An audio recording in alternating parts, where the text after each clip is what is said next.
2024 সালের ছাত্র জনতার অভ্যুত্থানের আমার সহযোদ্ধারা, আপনারা কেমন আছেন?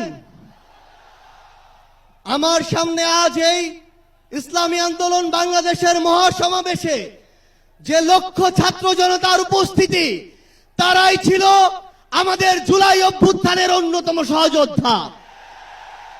কে কি বলল সেটাতে আপনাদের আমাদের কিছু আসে যায় না।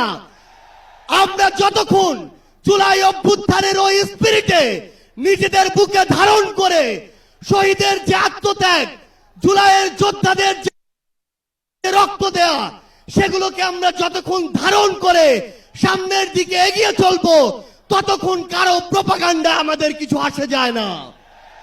ততক্ষণ ওই বিদেশি এজেন্টদের চক্রান্তে আমাদের কিছু আসে যায় না। আমাদের মনে আছে ওই 3, 4, 5 আগস্টে আমাদের আমির সাহেব, সিনিয়র নায়েবে আমির সাহেব কিভাবে মার্চ টু গণভবনের ঘোষণা দিয়েছিলেন।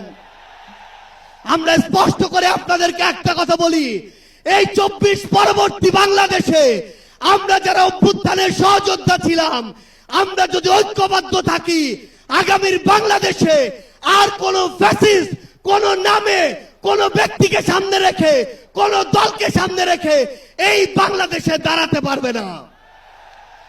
এখন জনগণের সামনে আমাদের দৃষ্টান্ত স্থাপন করতে হবে। আমরা আমাদের কাজের মাধ্যমে প্রত্যেকটি ক্ষেত্রে যেন সেই দৃষ্টান্ত স্থাপন করতে পারি। আজকে যখন আমি আসছিলাম, রাস্তার আশেপাশের প্রত্যেকটি মোড়ে আমার ইসলামী আন্দোলন বাংলাদেশের সহযোদ্ধারা ট্রাফিকিং এর কাজ করছে। এটাই হচ্ছে দৃষ্টান্ত যে আমরা কাজ করব, আমাদের রাজনৈতিক সমাবেশ করব, একই সাথে জনগণের যেন দুর্ভোগ না হয় সেটাও আমাদের মাথায় থাকবে। আমরা এর আগেও দেখেছি এই মাঠে প্রোগ্রাম হয়েছে, প্রোগ্রাম শেষ করে মাঠের প্রত্যেকটি ময়লাকে পরিষ্কার করা হয়েছে। এটাই হচ্ছে আগামীর বাংলাদেশের দৃষ্টান্ত যে আমাদের যারা সাময়িক যদি কোনো সমস্যা হয়, আমরা আবার ঐক্যবদ্ধভাবে সেই সমস্যার সমাধান করব। একটা জিনিস মনে রাখতে হবে, এই অভ্যুত্থানে আপনারা যখন ঢাকার গুরুত্বপূর্ণ পয়েন্টগুলো থেকে শুরু করে দেশের বিভিন্ন রণক্ষেত্রে অংশগ্রহণ করেছেন, আপনাদেরকে পাঞ্জাবি পায়জামা টুপি দেখে টার্গেট কিলিং করা হয়েছে। আমার মাদ্রাসা